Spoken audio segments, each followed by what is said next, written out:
La mañana de Navidad, mi hija sirvió un té especial e insistió en que lo bebiera mientras estaba caliente. Algo en su sonrisa me alertó. En un impulso, cambié nuestra taza con la de su esposo cuando nadie estaba mirando. 20 minutos después, él se desplomó en el sillón, arrastrando las palabras y sin poder mantenerse en pie. Fue en ese momento que entendí. Mi propia hija había intentado drogarme, y lo peor aún estaba por venir. Pero antes de continuar, checa si ya estás suscrito al canal y escribe en los comentarios: ¿desde dónde estás viendo este video? Nos encanta saber hasta dónde están llegando nuestras historias. Debí haberlo notado antes.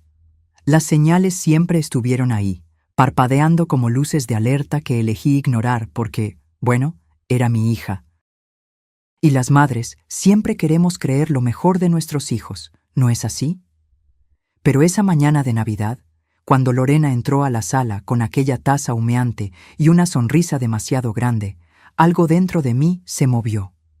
Un instinto antiguo, del tipo que desarrollas después de criar 2 hijos y trabajar 30 años como enfermera en urgencias.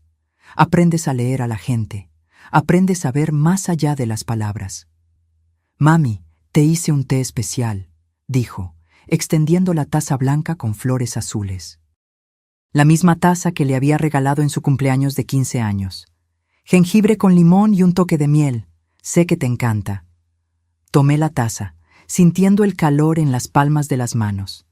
El vapor subía en espirales perezosas, cargando un fuerte olor a jengibre, pero había algo más, algo que no podía identificar. Lorena se quedó parada frente a mí, esa sonrisa todavía pegada a su cara, los ojos fijos en mí de una manera que no era natural. Era como si estuviera esperando algo, observando. «Gracias, mija», murmuré, llevando la taza a mis labios. Pero no bebí. Fingí que estaba soplando para enfriar, mientras mi cerebro trabajaba rápido, intentando entender qué estaba mal. Fue cuando noté la taza de Ricardo, su esposo, en la mesita de al lado del sillón. Café negro, intacto, aún humeante.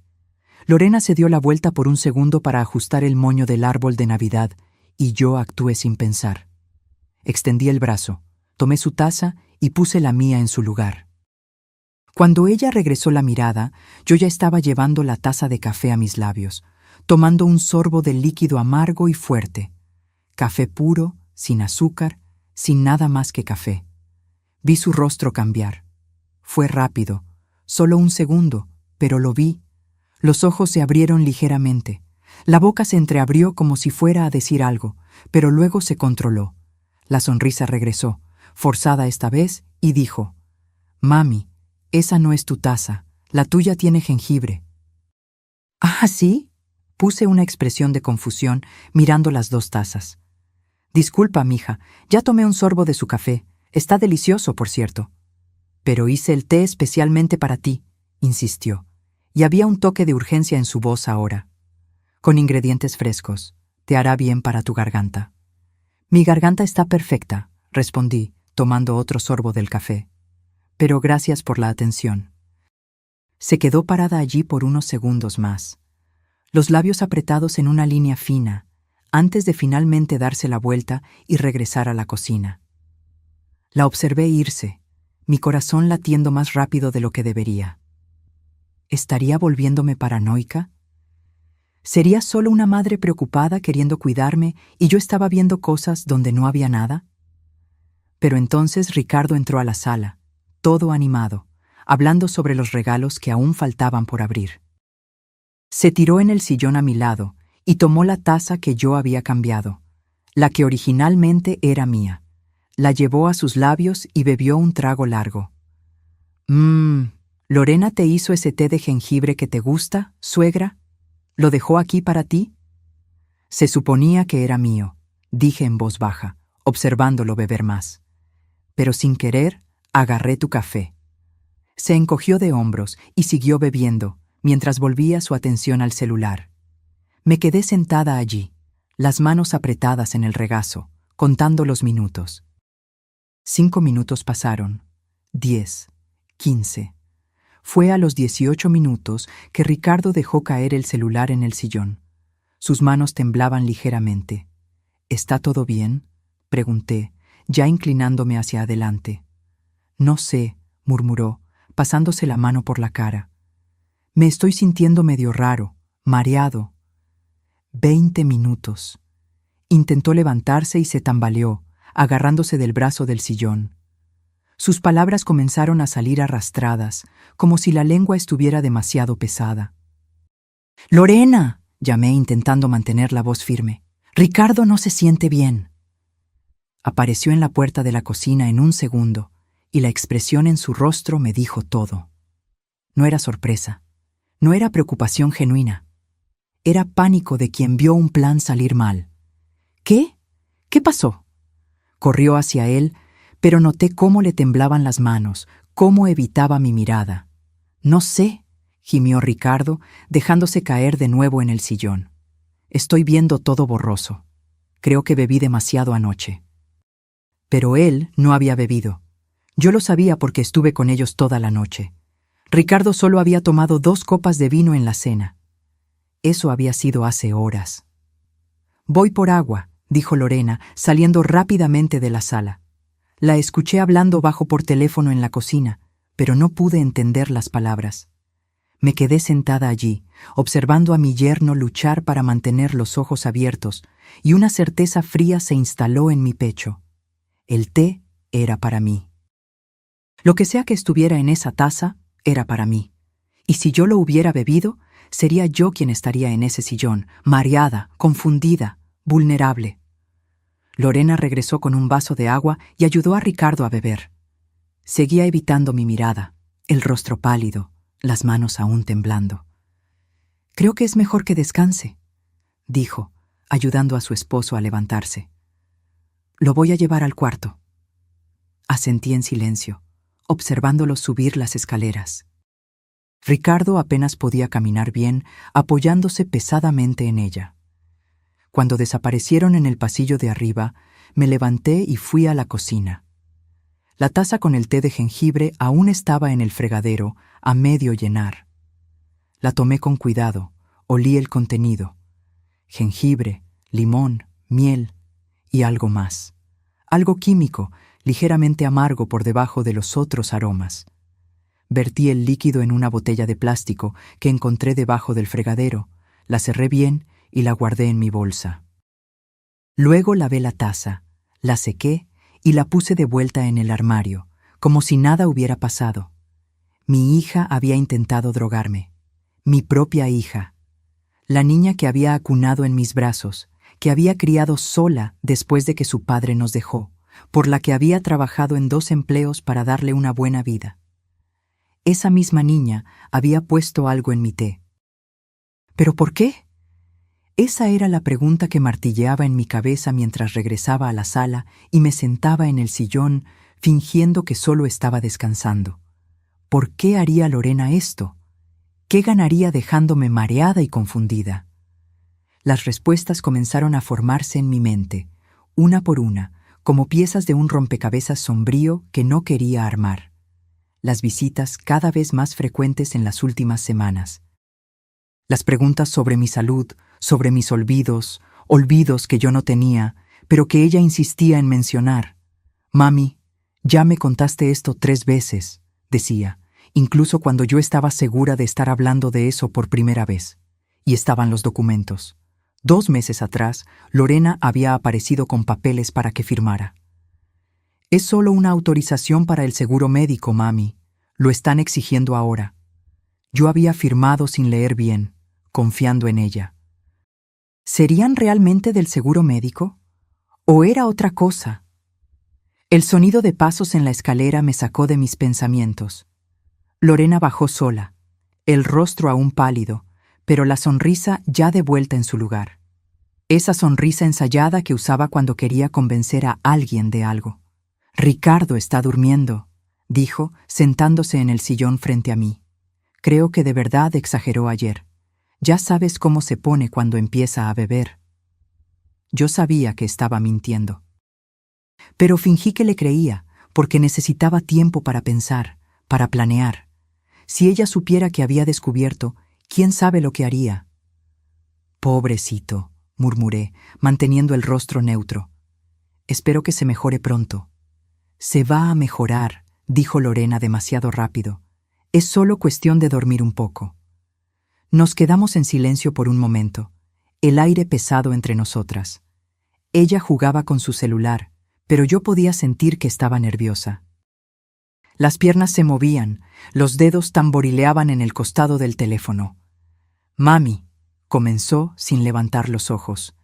Estaba pensando, tal vez sea mejor que vengas a vivir aquí con nosotros, ya sabes, para que no estés sola en esa casa grande, y yo podría cuidarte mejor. Ahí estaba, la verdad comenzando a aparecer.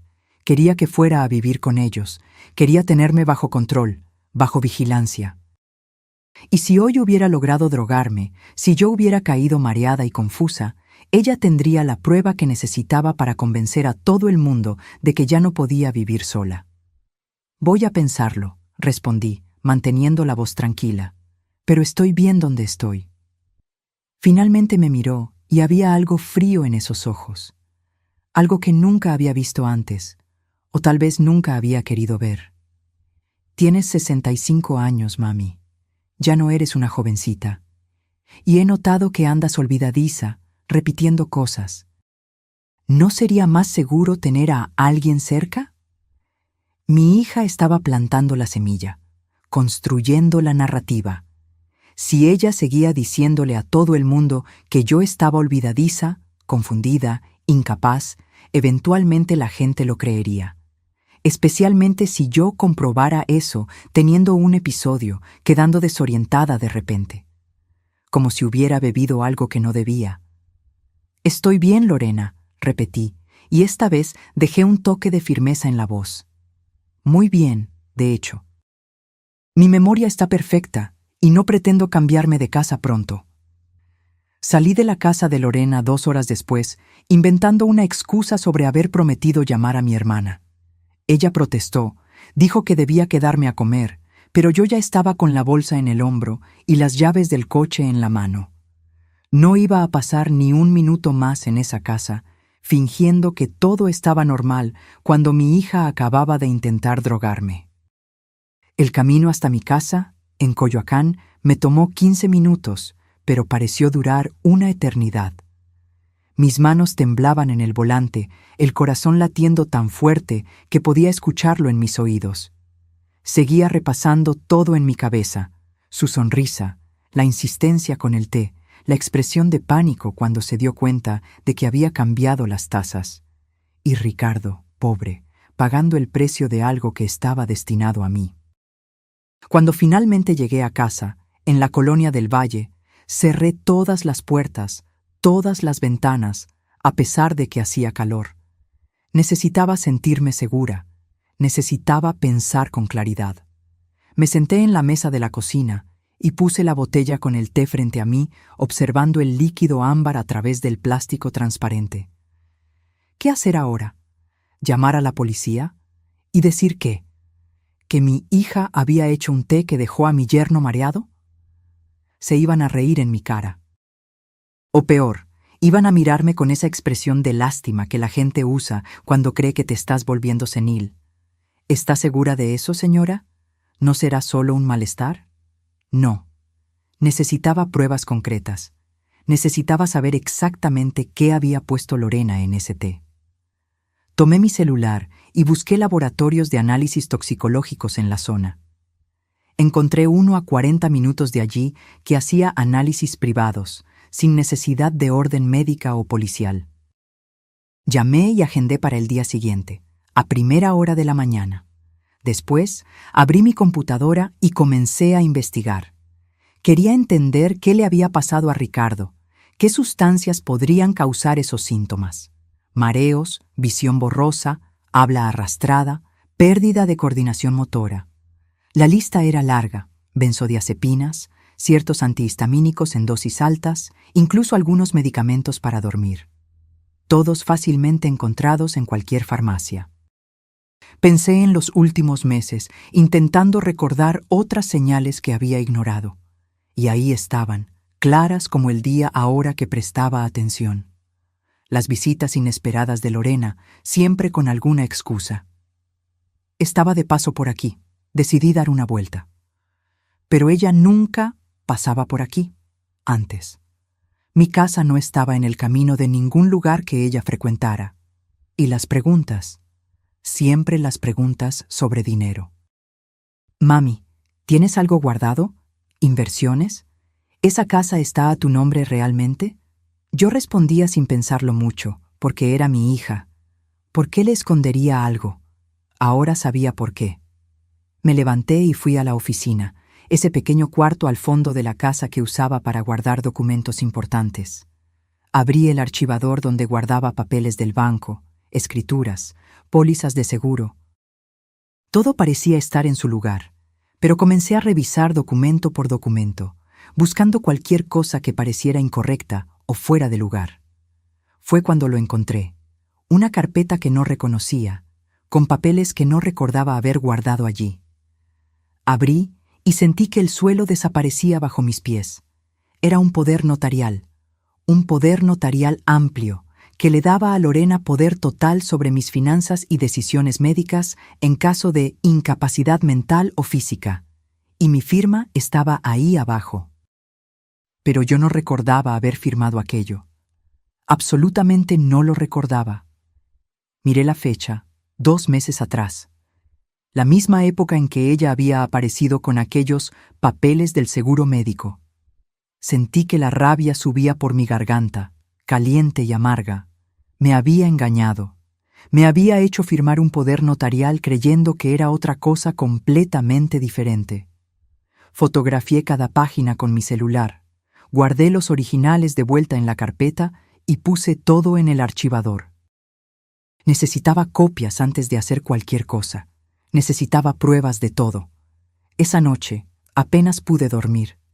Me quedaba despierta en la oscuridad, escuchando cada ruido de la casa, cada crujido de la madera acomodándose, cada soplo de viento en las ventanas.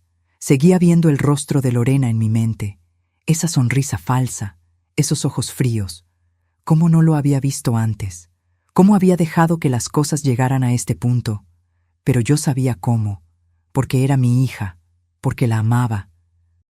Porque las madres siempre quieren creer que sus hijos son buenos, son honestos, son incapaces de hacer daño, especialmente a ellas. A la mañana siguiente me desperté con el sol aún saliendo. Me bañé, me vestí con cuidado, pantalones de mezclilla, blusa sencilla, zapatos cómodos. Quería parecer lúcida, capaz, en control de todas mis facultades. Tomé la botella con el té y conduje hasta el laboratorio. El técnico que me atendió era un muchacho joven, tal vez unos 30 años, con bata blanca y expresión profesional. Le expliqué que necesitaba un análisis toxicológico completo de la muestra, sin entrar en muchos detalles. No hizo preguntas, solo tomó la botella, le puso una etiqueta con un número de identificación y me dijo que los resultados estarían listos en 5 días hábiles. ¿Puede ser más rápido?, pregunté. Es urgente. Me miró por un largo momento, como si estuviera evaluando algo, y luego asintió. Puedo tener los resultados en 48 horas, pero costará el doble. No hay problema. Pagué allí mismo, tomé el recibo y regresé al coche. 2 días. En 2 días sabría exactamente qué había puesto Lorena en ese té, y entonces podría decidir qué hacer. Pero no podía quedarme simplemente esperando. Necesitaba más información. Necesitaba entender toda la extensión de lo que ella estaba planeando. Conduje hasta el registro civil en Tlalpan, donde había registrado mis documentos a lo largo de los años. La notaria era la misma desde hacía décadas, una mujer de unos 60 años llamada Carmen, que conocía a la mitad de la ciudad. «Buen día, doña Vera». Me saludó con una sonrisa cálida cuando entré. «¿Qué la trae por aquí hoy?» «Necesito verificar unos documentos», expliqué. «Un poder notarial que fue registrado a mi nombre hace cerca de 2 meses». Ella parpadeó, sorprendida. «¿No recuerda haberlo registrado?» «Recuerdo haber firmado papeles que mi hija dijo que eran del seguro médico, pero descubrí ayer que era un poder notarial». Su expresión cambió, volviéndose seria. Entiendo. Voy a buscar en los archivos. Salió por unos 10 minutos y regresó con una carpeta. La abrió frente a mí y allí estaba, una copia autenticada del mismo poder que yo había encontrado en casa. Solo que esta tenía algo más, una declaración anexa, firmada por un médico que yo no conocía, atestando que yo estaba presentando signos de deterioro cognitivo leve y que el poder era una medida preventiva necesaria. Yo nunca fui a ese médico, dije, señalando el nombre. Nunca había oído hablar de él en mi vida. Doña Carmen frunció el ceño. Pero aquí está su firma, autorizando la consulta y estando de acuerdo con la evaluación. Miré la firma. Se parecía a la mía, pero no era exactamente igual. Las letras estaban un poco más temblorosas, un poco más apresuradas, como si alguien hubiera intentado copiar mi letra, pero no perfectamente. Esto es falsificación, dije, mi voz saliendo más firme de lo que esperaba. Alguien falsificó mi firma en este documento. Doña Carmen me miró por un largo momento, luego al documento y luego de vuelta a mí. Vi cuando tomó una decisión. Doña Vera, voy a ser honesta con usted, dijo, bajando la voz a pesar de estar solas en el registro. Cuando su hija trajo estos papeles, algo me incomodó. Estaba muy ansiosa, insistiendo en que todo fuera registrado el mismo día, que era urgente. Pero los documentos estaban en orden, las firmas parecían correctas y no tenía base legal para negarme. ¿Ella vino sola? ¿O yo estaba con ella? Ella vino sola. Dijo que usted había firmado todo en casa, que tenía gripe y no podía salir. Otra mentira. Yo no había tenido gripe, ni me había quedado en casa ese día específico. Revisé mi calendario mentalmente y recordé que estaba trabajando en la clínica donde hacía voluntariado los jueves. ¿Qué puedo hacer?, pregunté. ¿Cómo anulo esto? Va a necesitar un abogado, dijo doña Carmen. Y va a necesitar probar que la firma fue falsificada o que usted fue inducida a error. ¿Tiene a alguien que pueda atestiguar sobre su capacidad mental, su lucidez? Pensé rápido. Mis colegas de la clínica, mi médico personal, mi hermana. Entonces empiece por ahí. Reúna testigos, documentos, cualquier cosa que pruebe que usted está en pleno control de sus facultades. Y busque un abogado especializado en derecho de familia. Hay uno muy bueno aquí en Tlalpan, el licenciado Jesús Gómez. Puedo darle su contacto. Anoté el número que me dio y agradecí. Antes de salir, me agarró el brazo suavemente. Doña Vera, tenga cuidado. Si su hija fue capaz de falsificar documentos, de preparar todo este esquema, no subestime qué más puede hacer. Las palabras de ella resonaron en mi cabeza durante todo el camino a casa. No subestime qué más puede hacer. Como si necesitara un recordatorio después de lo que pasó la mañana de Navidad. Tan pronto como llegué a casa, llamé al licenciado Jesús.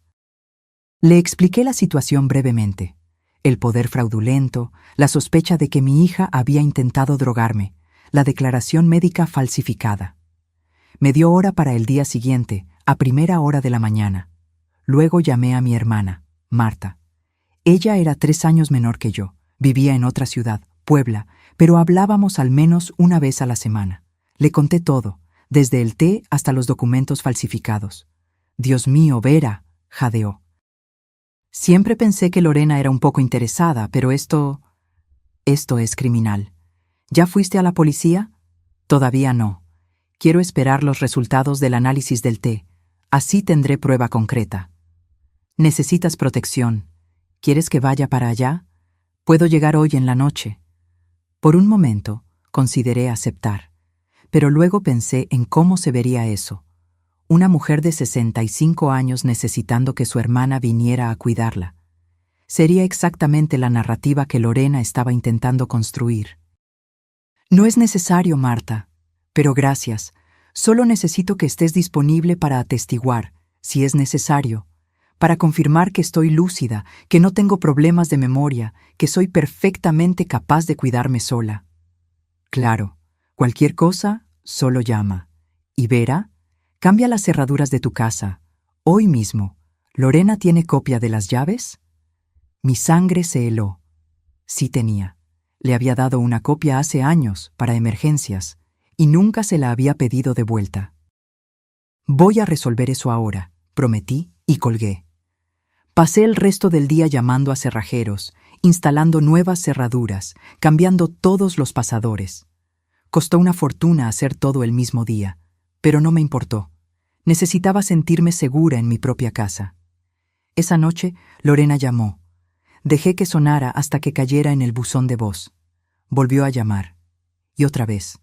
A la cuarta vez contesté. «Mami, por fin». Estaba preocupada. «¿Por qué no contestaste mis llamadas?» «Estaba ocupada», respondí, manteniendo la voz neutra. «¿Ocupada con qué? Mami, ¿estás bien? No te molestaste por haberte ido más temprano ayer, ¿verdad? Solo quería que te quedaras a comer». «Estoy bien, Lorena. Solo tenía cosas que resolver». Silencio del otro lado.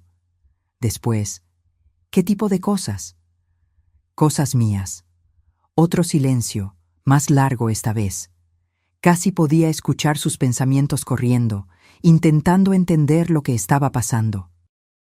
«Mami, estás actuando raro. Me estás preocupando. ¿No deberías ir al médico? ¿Hacerte unos análisis?» Ahí estaba de nuevo, la sugerencia plantada con cuidado, haciéndome parecer que yo era el problema. «No necesito un médico, Lorena. Estoy perfectamente bien». «Pero saliste de casa el día de Navidad sin siquiera despedirte bien. Eso no es normal en ti.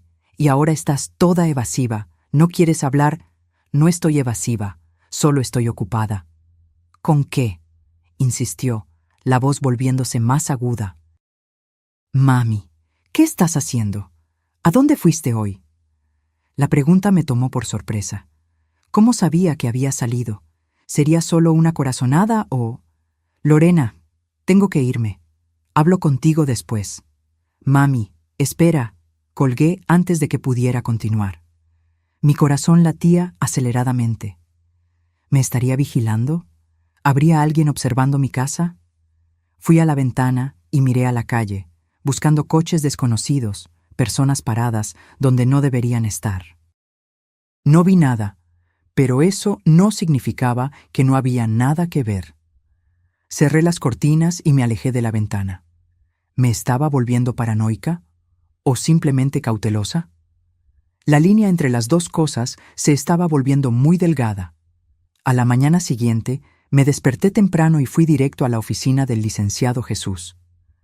Era un hombre de unos 50 años, pelo canoso, traje bien cortado, aire de quien lo había visto todo. Escuchó mi historia sin interrumpirme, solo haciendo anotaciones de vez en cuando. Cuando terminé, se quedó en silencio por un momento, tamborileando los dedos en la mesa. «Vera, voy a ser directo. Usted tiene un caso fuerte, pero complicado.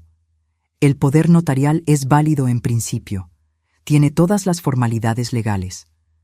Para anularlo, vamos a necesitar probar fraude, y eso no es simple. ¿Tiene testigos que la vieron firmar?» «No. Lorena dijo que yo estaba en casa, enferma, pero no era verdad». «¿Puede probar que no estaba enferma? ¿Tiene a alguien que la vio ese día?» Pensé rápido. «Estaba en la clínica donde hago voluntariado. Hay registro de asistencia, otras personas me vieron allí». «Óptimo, eso ayuda. ¿Y sobre el té? ¿Está esperando los resultados del análisis?» «Debe salir mañana o pasado mañana», asintió. «Si el análisis muestra que había sustancias controladas en ese té, tenemos base para abrir una investigación policial. Intento de envenenamiento es un delito grave.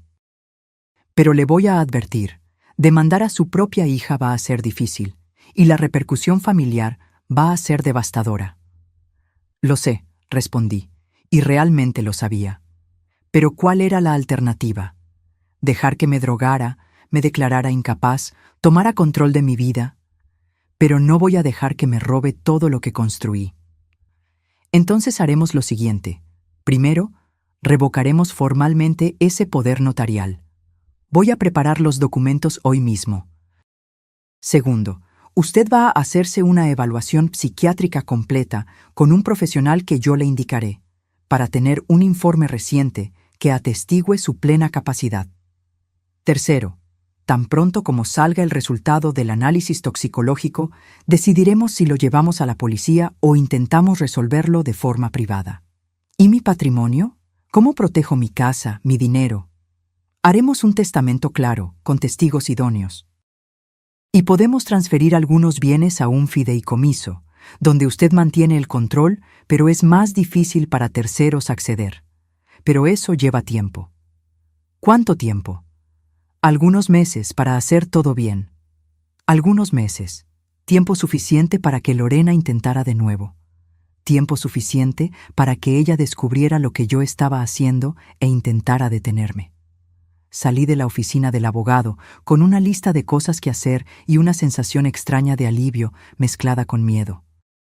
Al menos tenía a alguien de mi lado ahora, alguien que creía en mí y sabía cómo ayudarme legalmente. Pero también sabía que estaba entrando en una guerra, y las guerras siempre tienen bajas. De camino a casa, paré en el supermercado. Necesitaba provisiones, pero también quería un lugar lleno de gente, cámaras de seguridad, testigos. Un lugar donde Lorena no pudiera aparecer y hacer una escena sin que alguien viera. Estaba en el pasillo de los cereales cuando la vi. Lorena. Empujando un carrito, viniendo en mi dirección. Por un segundo pensé en darme la vuelta e irme, pero era demasiado tarde. Ella ya me había visto. «Mami». Su rostro se iluminó con esa sonrisa falsa que ahora conocía tan bien.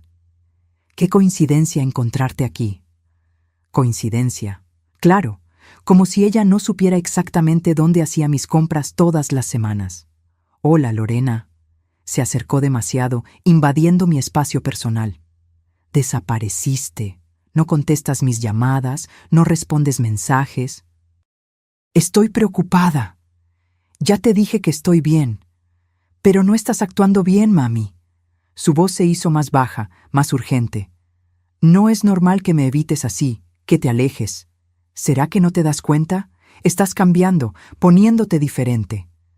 Era impresionante cómo hacía eso. Darle la vuelta a la situación, hacerme parecer la persona irracional. Pero no iba a caer en eso. Ya no. La única cosa que cambió, Lorena, es que abrí los ojos. Ella parpadeó. «¿Qué?» «Celo del poder notarial». «Sé lo que hiciste». Vi su rostro cambiar. Por un segundo la máscara cayó completamente y vi rabia pura en sus ojos. Pero fue rápido. En un parpadeo, la sonrisa preocupada estaba de vuelta.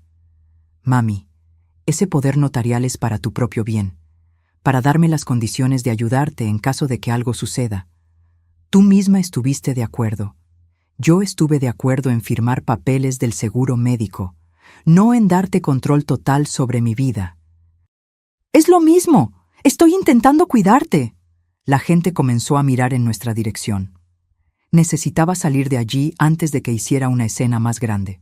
«Hablo contigo después», dije, empujando mi carrito hacia el lado opuesto. Pero ella me siguió. «No, vamos a hablar ahora. No puedes simplemente acusarme de lo que sea que estés pensando e irte». Me di la vuelta para encararla.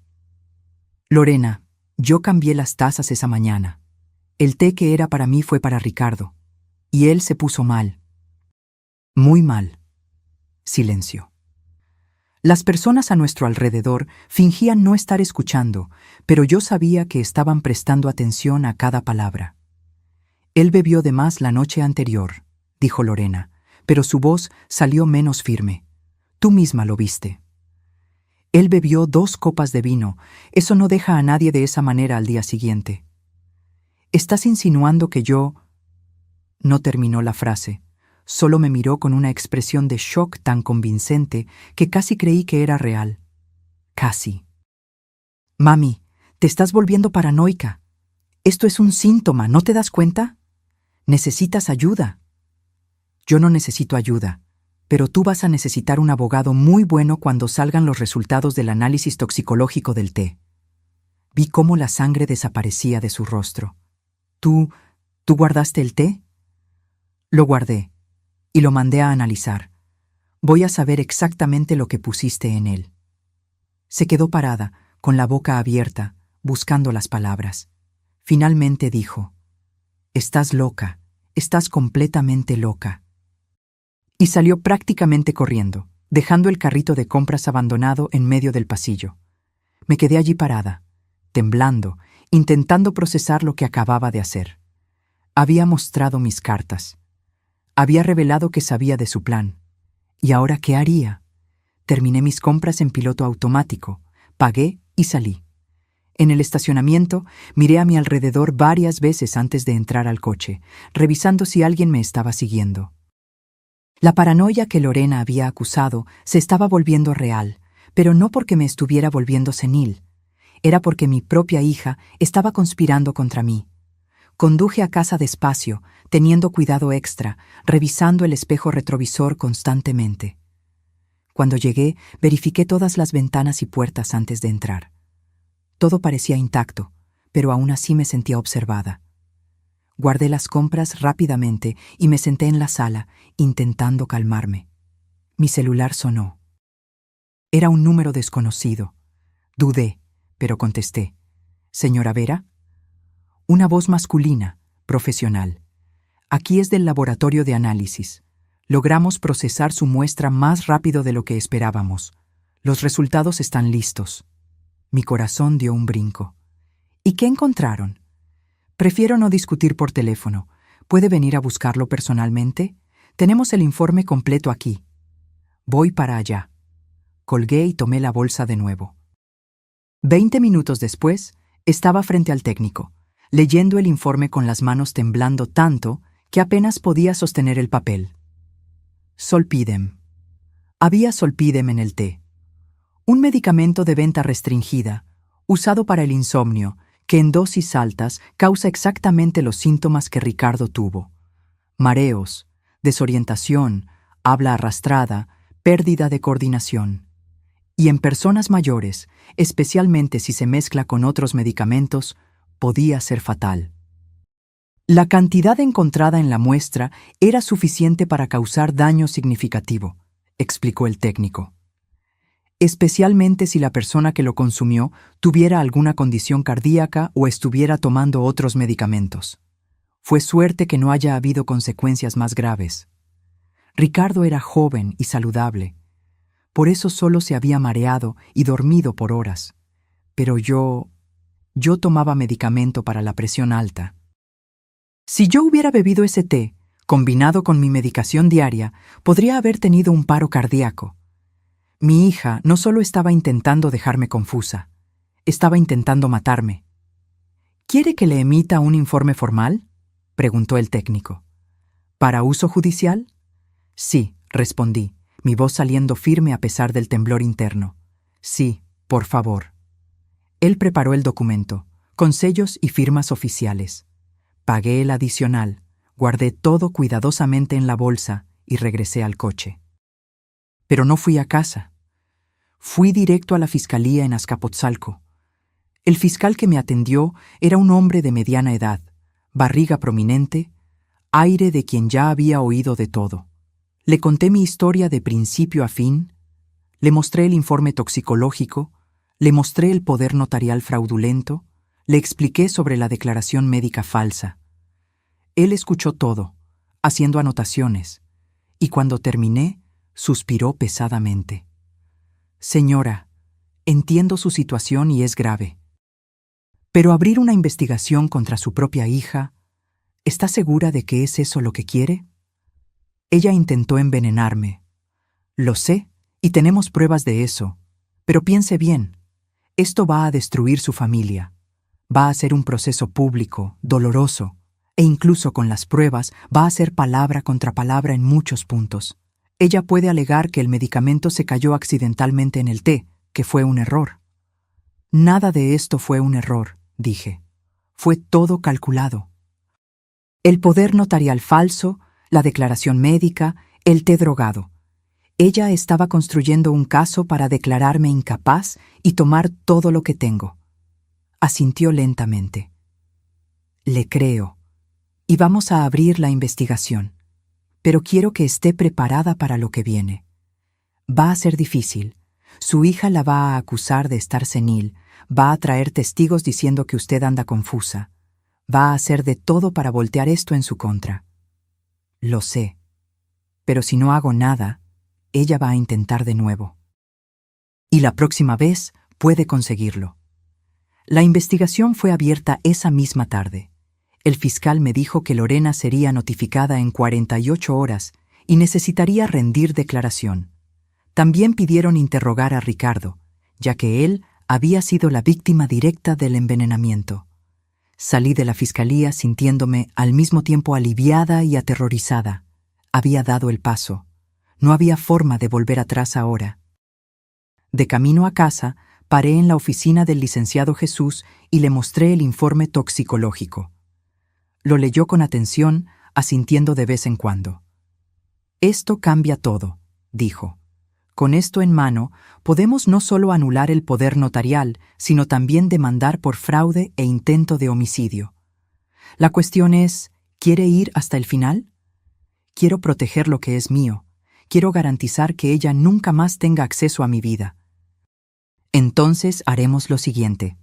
Además de revocar el poder notarial, vamos a entrar con una orden de restricción impidiendo que se acerque a usted. Y vamos a acelerar la transferencia de sus bienes a un fideicomiso que solo usted controla. Eso tomará algunas semanas, pero mientras tanto, ella no va a poder tocar nada suyo. ¿Y si ya metió mano? ¿Si ya sacó dinero? Vamos a auditar todas sus cuentas. Si hay desvíos, ella va a tener que devolver cada centavo, más intereses y penalidades. Y responderá criminalmente. Firmé todos los papeles que puso frente a mí.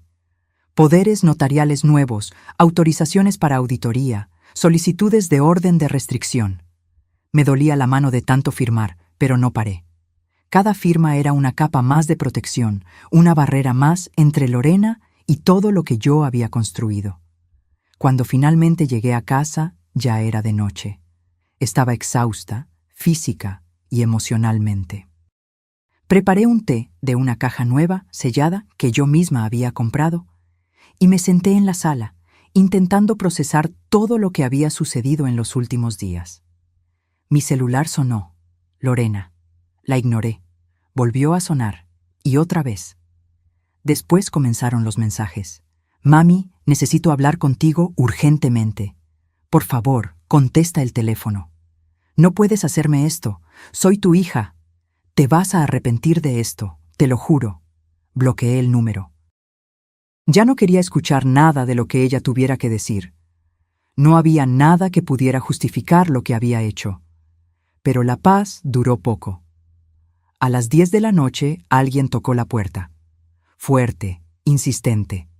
Miré por la mirilla y vi a Lorena, el rostro rojo, los ojos brillando de rabia. A su lado, Ricardo, pareciendo incómodo. «Mami, abre esa puerta. Necesito hablar contigo». No abrí. Tomé mi celular, llamé a la policía.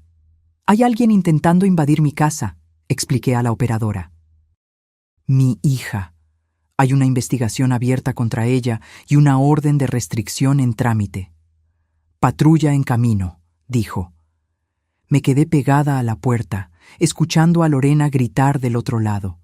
Decía que yo estaba loca, que había perdido la razón, que estaba cometiendo el mayor error de mi vida.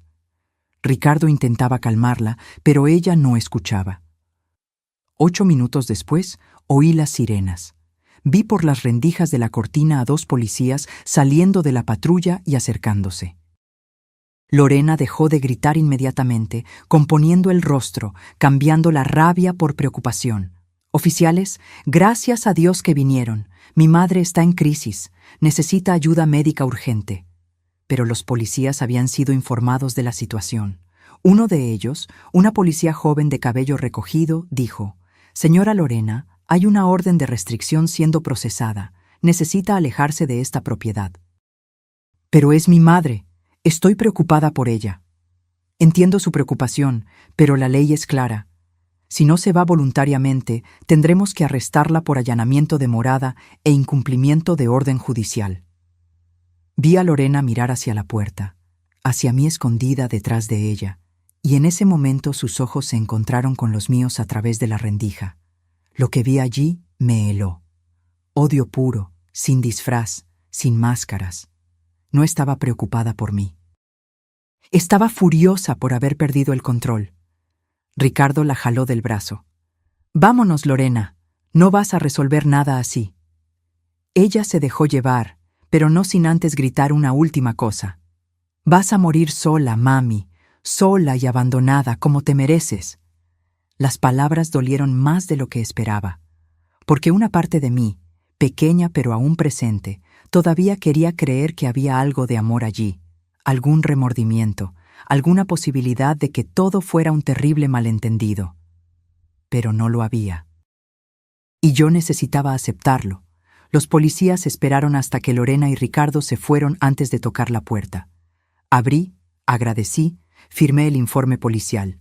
Se fueron y yo cerré todo de nuevo, revisando cada ventana, cada puerta, cada punto de entrada posible. Esa noche, dormí en el sillón de la sala, con todas las luces encendidas y mi celular al lado. No podía sentirme segura en el cuarto, lejos de las puertas, sin vista de las ventanas. Cada ruido me hacía saltar, cada coche pasando en la calle me dejaba alerta. A la mañana siguiente me desperté con el cuerpo adolorido y la cabeza pesada, pero tenía cosas que hacer. Llamé a mi hermana Marta y le conté sobre el incidente de la noche anterior. «Listo, voy para allá», dijo sin dudar. «No acepto un no por respuesta. ¿No vas a quedarte sola mientras esto está pasando?» Y esta vez no me negué. Necesitaba a alguien de mi lado, alguien de la familia que no estuviera intentando destruirme. Marta llegó al final de la tarde, trayendo 2 maletas y a su esposo, Rodrigo. Se iban a quedar en la casa de huéspedes al fondo del patio, por el tiempo que fuera necesario. «No vine solo para dar apoyo emocional», dijo Marta, abrazándome fuerte. «Vine para ser testigo. Para que todo el mundo vea que estás perfectamente bien, que no hay nada malo contigo excepto haber sido traicionada por tu propia hija». En los días siguientes, establecimos una rutina. Marta me acompañaba a todas las citas, con el abogado, con la psiquiatra para la evaluación que el licenciado Jesús había pedido, con el banco para hacer la auditoría de las cuentas. Rodrigo instaló cámaras de seguridad alrededor de la casa, sistemas de alarma en las puertas y ventanas. La evaluación psiquiátrica tomó 3 horas. La doctora, licenciada Paula, fue meticulosa. Hizo pruebas de memoria, de razonamiento lógico, de capacidad de juicio. Preguntó sobre mi rutina, mis pasatiempos, mis relaciones. Me pidió que resolviera rompecabezas, que recordara secuencias de números, que volviera a contar historias que ella me había contado. Al final, cerró el cuaderno y sonrió. «Señora Vera, su capacidad cognitiva no solo es normal, sino que está por encima del promedio para su rango de edad. Su memoria es excelente, su razonamiento es claro y su juicio es sólido. No hay absolutamente ninguna señal de deterioro mental». El informe fue emitido el mismo día, con sellos y firmas. Una pieza más en mi arsenal de defensa. La auditoría bancaria, sin embargo, trajo malas noticias. Había retiros que yo no había autorizado, transferencias a cuentas que yo no conocía.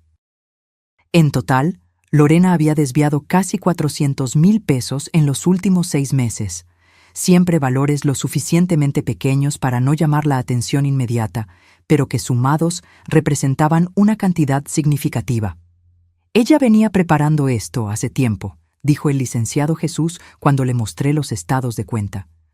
Probablemente ya sabía que iba a necesitar dinero rápido cuando su plan fuera descubierto. «¿Puedo recuperar ese dinero? Podemos demandar por devolución, sí. Y con las pruebas que tenemos, ella no va a tener cómo negarlo.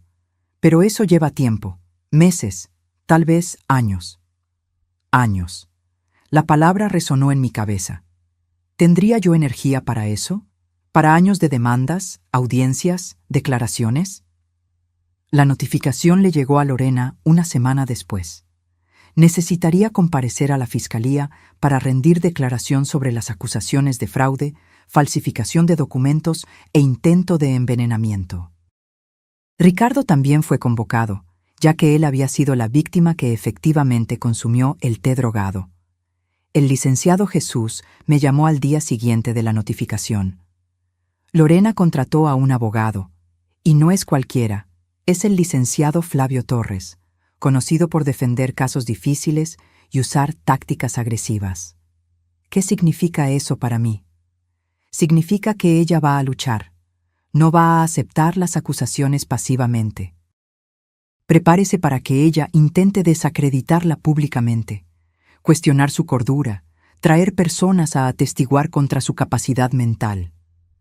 Pero yo tengo el informe psiquiátrico, tengo pruebas, y ella va a intentar descalificar cada una de ellas. Así es como funciona, pero no se preocupe, tenemos un caso sólido, solo no va a ser fácil ni rápido. Él tenía razón. En los días que siguieron, comenzaron a aparecer historias sobre mí, pequeñas, plantadas con cuidado.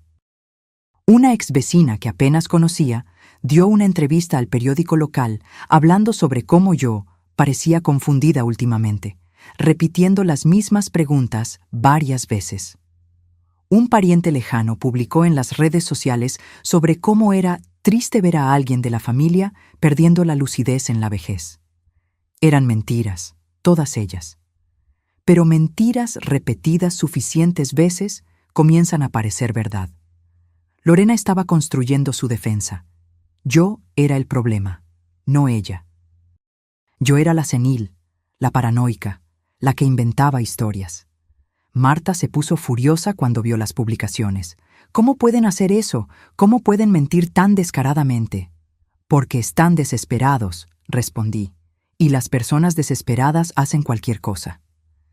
Pero yo no iba a dejar que controlaran la narrativa. Con la ayuda de Marta, comencé a documentar todo. Filmé videos mostrando mi rutina diaria, mis actividades, conversaciones normales. Pedí a amigos y vecinos que escribieran cartas atestando mi cordura.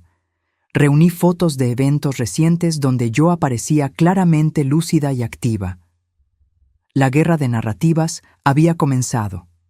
La declaración de Lorena en la fiscalía fue marcada para un martes. El licenciado Jesús me aconsejó no ir, pero yo quise estar allí. Quería mirarla a los ojos cuando intentara mentir sobre lo que había hecho. Llegamos temprano, yo, Marta y el licenciado Jesús. Nos sentamos en los bancos del pasillo, esperando. 15 minutos después, Lorena apareció con su abogado. Usaba un conjunto formal discreto, cabello recogido, maquillaje ligero, la imagen de la hija preocupada y responsable. Cuando nuestros ojos se encontraron, desvió la mirada rápidamente, pero no sin antes ver algo allí. No era rabia, como en la noche en que apareció en mi puerta. Era algo más peligroso, fría determinación. La declaración duró 2 horas. No pude entrar en la sala, pero el licenciado Jesús consiguió una copia de la transcripción después. Leí todo con atención. Lorena negó todo. Dijo que el té era solo té, que Ricardo debió haber tenido una reacción alérgica a algún ingrediente natural. Dijo que el poder notarial había sido firmado por mí voluntariamente, que yo entendía perfectamente lo que estaba haciendo. Dijo que la declaración médica estaba basada en consultas reales que yo había tenido, pero no recordaba debido a los problemas de memoria. Mentiras sobre mentiras, todas contadas con convicción. Pero entonces vino la declaración de Ricardo, y las cosas cambiaron.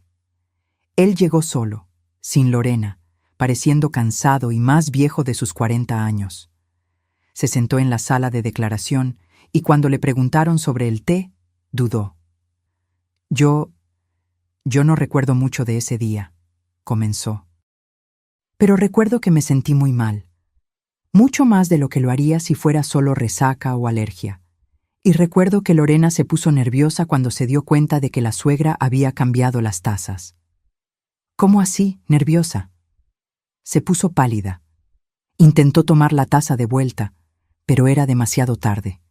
Yo ya había bebido. Se detuvo, pasándose la mano por la cara. En ese momento, No pensé mucho en eso, pero después, cuando la policía me llamó, comencé a atar cabos. Las conversaciones extrañas que tenía por teléfono, la forma en que ella insistía en que la suegra se estaba volviendo olvidadiza, los documentos que me pidió que firmara sin explicar bien. ¿Qué documentos? Poderes notariales, autorizaciones. Ella decía que era todo para proteger a su madre, pero ahora no lo sé. Creo que había algo más. El fiscal le mostró el informe toxicológico. Ricardo lo leyó y palideció. ¿Esto estaba en el té? ¿Solpidem? Pero eso es medicamento controlado. ¿De dónde lo sacó? Estamos investigando, pero ¿tiene alguna idea? Ricardo se quedó en silencio por un largo momento. Luego dijo en voz baja: ella tiene una receta, para el insomnio. Lleva meses tomándolo. Una pieza más encajando. Lorena tenía acceso legal al medicamento, tenía los medios, tenía el motivo. Y ahora, con la declaración de su propio esposo, tenía un testimonio comprometedor contra ella. Cuando el licenciado Jesús me contó sobre la declaración de Ricardo, sentí algo extraño. No era alegría por tener una prueba más. Era tristeza.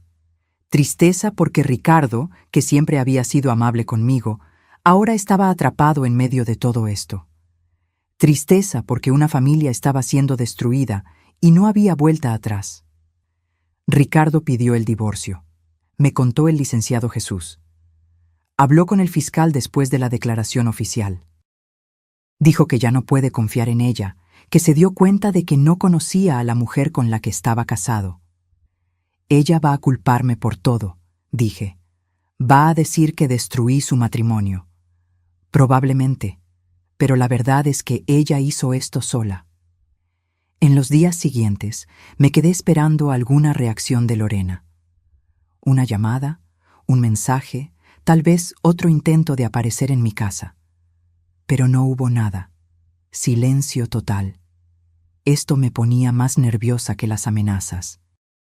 Al menos cuando estaba gritando, yo sabía dónde estaba, qué estaba pensando. Pero en el silencio podría estar planeando cualquier cosa. Está acorralada, dijo Marta cuando comenté mis preocupaciones. Su abogado debe haberle ordenado que se quede quieta, que no haga nada que pueda empeorar la situación. O está esperando el momento justo para atacar. Marta me miró con esa expresión de hermana menor que siempre sabía cuando yo tenía miedo, pero fingía que no. «¿Vera? ¿Le tienes miedo?», pensé antes de responder. Tengo miedo de lo que pueda hacer, de hasta dónde está dispuesta a llegar, porque yo crié a esta niña, creí que la conocía, y descubrí que no conozco nada. Si fue capaz de intentar envenenarme, de falsificar documentos, de mentir tan fácilmente, ¿de qué más es capaz? Por eso tienes protección ahora, las cámaras, la alarma, la orden de restricción, y yo estoy aquí. Rodrigo está aquí, no va a dejar que se acerque a ti. Pero la protección solo funciona cuando sabes de dónde viene el ataque. Y Lorena había demostrado ser muy buena atacando desde ángulos inesperados. 3 semanas después, recibí una llamada del licenciado Jesús con noticias que no esperaba. «Vera, acabo de ser contactado por el abogado de Lorena. Quiere llegar a un acuerdo». «¿Qué tipo de acuerdo?». «Ella se compromete a devolver todo el dinero desviado, renuncia formalmente a cualquier derecho sobre su herencia o bienes y acepta la revocación completa del poder notarial. A cambio, usted retira las acusaciones criminales». Me quedé en silencio, procesando. Era una oferta tentadora. Significaba recuperar el dinero, garantizar mi seguridad financiera y evitar años de juicio. Pero también significaría que Lorena no respondería por lo que hizo. No habría castigo, no habría registro criminal. Ella quedaría libre, dije. Legalmente sí, pero usted quedaría protegida, y con su vida de vuelta. Necesito pensar. Claro, pero sepa que están presionando por una respuesta rápida. Creo que está con problemas financieros. El divorcio, los honorarios del abogado, la pérdida de acceso a su dinero. Debe estar desesperada. Colgué y me quedé sentada en el porche, observando el jardín. Marta estaba regando las plantas, Rodrigo arreglando la cerca que se había soltado con el fuerte viento de la noche anterior. Era una escena tan normal, tan pacífica, y yo podía tener eso de vuelta. Paz, tranquilidad, si solo aceptaba el acuerdo y dejaba todo atrás. Pero, ¿sería justo? Lorena había intentado matarme. Había planeado todo fríamente, metódicamente. Y si yo lo dejaba pasar, si no sufría consecuencias reales, ¿qué la impediría de intentar de nuevo? Con otra persona, tal vez. O incluso conmigo, en el futuro, cuando creyera que yo había bajado la guardia. «Estás pensando en aceptar el acuerdo», dijo Marta, acercándose con la manguera aún en la mano. No era una pregunta. «Lo estoy considerando». ¿Y cuál sería la decisión de la Vera de hace 30 años? Esa que crió 2 hijos sola, que trabajó doble turno, que nunca dejó que nadie pasara por encima de ella. Sonreí a pesar de todo. Ella mandaría esa oferta muy lejos. Entonces, ¿por qué la Vera de ahora sería diferente? No te volviste más débil con la edad, Vera. Te volviste más sabia, y sabiduría no significa aceptar la injusticia. Ella tenía razón. Yo sabía que la tenía. Pero también estaba cansada. Cansada de la lucha, del estrés, de tener que probar constantemente que estaba cuerda, que era víctima y no villana de esta historia. Esa noche llamé al licenciado Jesús. Rechazo el acuerdo. Lorena responde por todo lo que hizo. Quiero justicia completa. Hubo una pausa del otro lado. Luego, ¿estás segura? Porque eso significa ir a juicio. Significa exponer todo públicamente, pasar por interrogatorios, ver a su hija siendo potencialmente condenada a prisión. Estoy segura. Entonces, sigamos adelante. La respuesta le llegó a Lorena al día siguiente. Su abogado llamó al licenciado Jesús intentando negociar, pero la decisión estaba tomada. No habría acuerdo. Habría juicio. 2 días después recibí una carta. Estaba a mi nombre, sin remitente, pero reconocí la letra en el frente del sobre.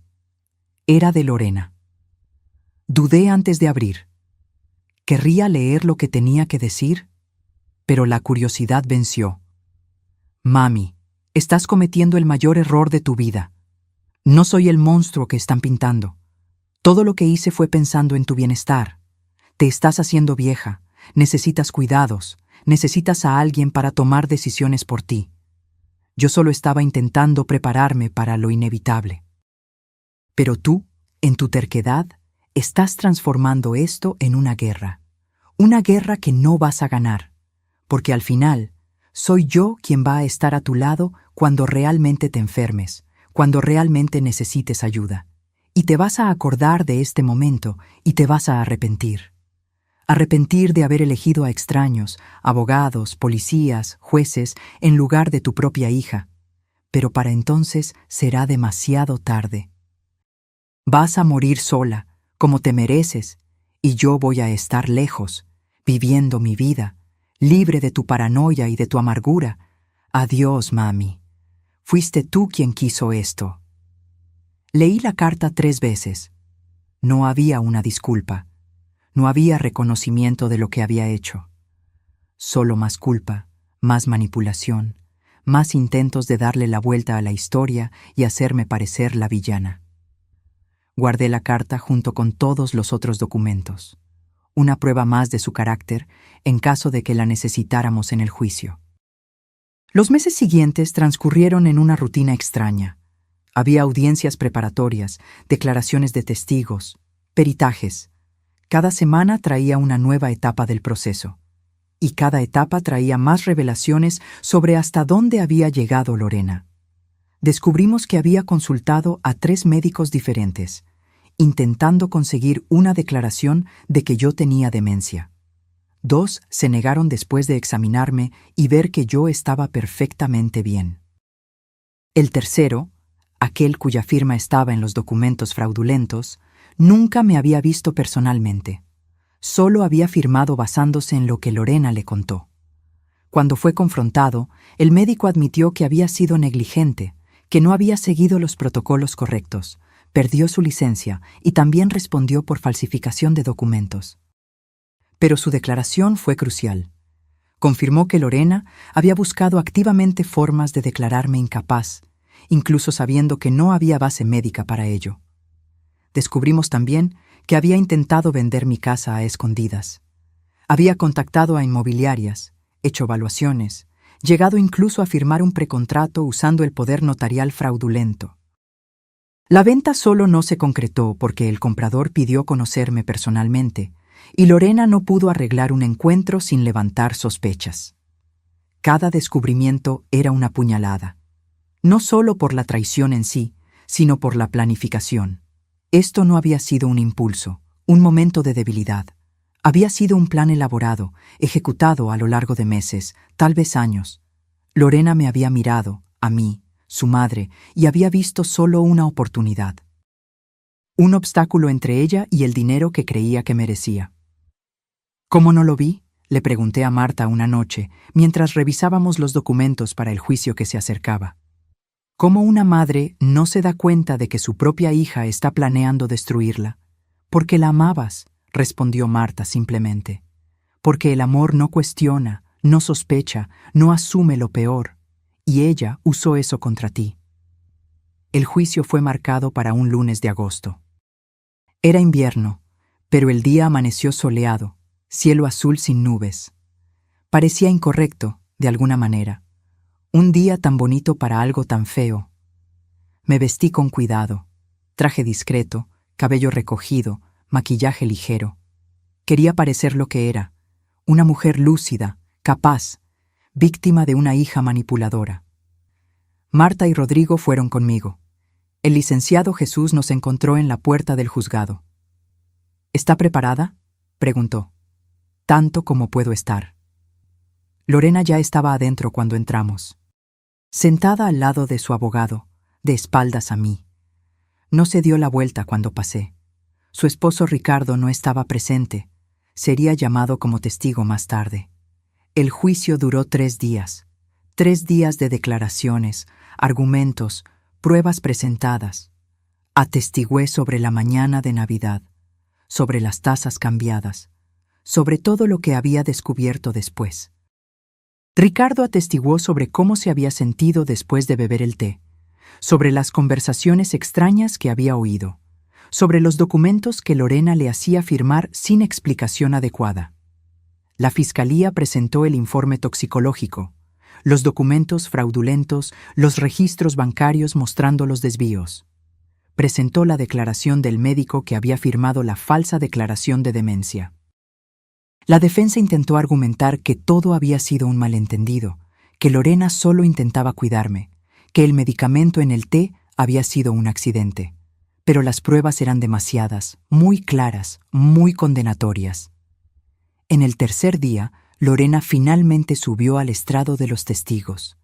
Prestó juramento, se sentó erguida, el rostro compuesto en una máscara de dignidad herida. Su abogado comenzó con preguntas amables, intentando construir una imagen de hija preocupada e incomprendida. Señora Lorena, ¿puede contarnos por qué decidió preparar ese té especial para su madre la mañana de Navidad? Yo quería hacer algo especial para ella, respondió Lorena, su voz suave y controlada. A mi madre le encanta el té de jengibre. Pensé que sería un gesto cariñoso empezar el día así. Y sobre el medicamento encontrado en el té, ¿puede explicar cómo fue a parar allí? Yo tomo medicamento para dormir, Solpidem. Esa mañana estaba cansada, había dormido mal la noche anterior. Debí haber tomado la pastilla para beberla con agua y accidentalmente la dejé caer en la olla donde estaba preparando el té. No me di cuenta. Fue un error terrible, pero fue solo eso, un error. Era una historia bien ensayada, casi convincente, casi. Si no supieras de todo lo demás, los documentos falsificados, los desvíos de dinero, los intentos de declararme incapaz. La fiscal, una mujer de unos 40 años, llamada licenciada Beatriz, se levantó para el interrogatorio. Señora Lorena, la cantidad de solpidem encontrada en el té era equivalente a 4 pastillas. ¿Nos está diciendo que dejó caer 4 pastillas accidentalmente? Lorena dudó. Yo no sé exactamente cuántas eran. Tal vez el análisis esté equivocado. El análisis fue hecho por 3 laboratorios independientes. Todos llegaron al mismo resultado. La licenciada Beatriz se acercó. Pero hablemos de otras cosas. ¿Puede explicarnos cómo consiguió la firma de su madre en un poder notarial que ella nunca vio? Mi madre sí lo vio. Ella firmó porque estuvo de acuerdo. Pero su declaración del día no corresponde a eso. Usted le dijo que eran documentos del seguro médico, ¿no es así? Yo pude haber simplificado para no confundirla. Ella anda olvidadiza. ¿Olvidadiza? Tenemos aquí un informe psiquiátrico reciente atestando que su madre tiene capacidad cognitiva por encima del promedio para su edad. Tenemos declaraciones de amigos, vecinos, colegas de trabajo voluntario, todos diciendo que es perfectamente lúcida. ¿Qué tiene usted para contraponer a esto? Ella lo esconde bien. En público logra mantenerse, pero en casa, sola, se confunde. ¿Y el médico que firmó la declaración de demencia, él la examinó personalmente? Lorena se mordió el labio. No sé, asumí que sí. No asuma, responda. ¿Examinó a su madre? No. Entonces, ¿cómo pudo atestar que ella tenía problemas cognitivos? Yo le conté los síntomas a él. ¿Síntomas inventados? No eran inventados. Yo estaba preocupada. ¿Preocupada lo suficiente para falsificar documentos? ¿Para desviar dinero de sus cuentas? ¿Para intentar vender su casa sin su conocimiento? Las preguntas continuaron, cada una pelando otra capa de la defensa de Lorena. Comenzó a tartamudear, a contradecirse, a ponerse visiblemente nerviosa. Su abogado intentó objetar varias veces, pero el juez las rechazaba. Las preguntas eran legítimas y Lorena necesitaba responder. Finalmente, la licenciada Beatriz preguntó: «Señora Lorena, ¿ama a su madre?» Lorena me miró por primera vez en 3 días. Nuestros ojos se encontraron a través del tribunal. Y por un segundo, solo un segundo, vi algo allí. ¿Arrepentimiento? ¿Vergüenza? ¿O solo rabia por haber sido atrapada? «Claro que la amo», dijo, pero las palabras salieron vacías. «Qué curioso», dijo la licenciada Beatriz, «porque todas las evidencias sugieren que solo ama su dinero». El abogado de Lorena protestó vehementemente, pero el daño estaba hecho. Vi a algunos jurados asentir discretamente. Cuando llegó mi turno de hacer una declaración final, me levanté despacio. Mi cuerpo dolía. 3 días sentada en los duros bancos del tribunal no eran fáciles para nadie, mucho menos para alguien de 65 años. Pero mantuve la postura erguida, la cabeza en alto. «Lorena es mi hija», comencé, mi voz resonando en el tribunal silencioso. «La llevé por 9 meses. La crié sola después de que su padre nos abandonó. Trabajé 2 empleos para darle todo lo que necesitaba. Pagué su universidad, ayudé con su boda, estuve allí en cada momento importante de su vida». Hice una pausa, respirando profundamente. «Y ella recompensó mi amor intentando matarme. No fue accidente, no fue preocupación materna, fue avaricia pura y simple». Me miró y vio a una jubilada con algo de dinero guardado, una casa pagada, nadie para defenderme. Vio una oportunidad. Lorena bajó la cabeza, pero no lloró. No demostró ninguna emoción. Pude haber aceptado el acuerdo que me ofreció. Pude haber recuperado mi dinero y evitado todo esto, pero no lo hice porque creo en la justicia. Creo que las acciones tienen consecuencias. Y creo que otras madres, otros adultos mayores, necesitan saber que pueden luchar, que pueden defenderse, que no necesitan aceptar ser víctimas solo porque son mayores. Miré directamente a Lorena. «Destruiste nuestra familia. Destruiste la confianza, el amor, todo lo que construimos juntas, y tendrás que vivir con eso por el resto de tu vida. Pero no vas a destruir mi dignidad, No vas a hacerme sentir culpable por defenderme, y no vas a robar mis últimos años de paz. Me senté. El tribunal se quedó en silencio por un largo momento. Entonces el juez golpeó el martillo y pidió un intermedio antes de las consideraciones finales. El veredicto llegó al día siguiente. Culpable en todas las acusaciones: intento de envenenamiento, fraude, falsificación de documentos, apropiación indebida. La sentencia fue leída calmadamente por el juez.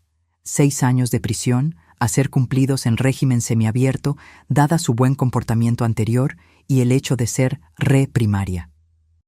Además, devolución de todo el dinero desviado con corrección y multa, pérdida de cualquier derecho sobre herencia futura y orden permanente de restricción. No podría acercarse a mí por los próximos 10 años. Lorena no reaccionó cuando escuchó la sentencia. Solo asintió, como si ya estuviera esperando.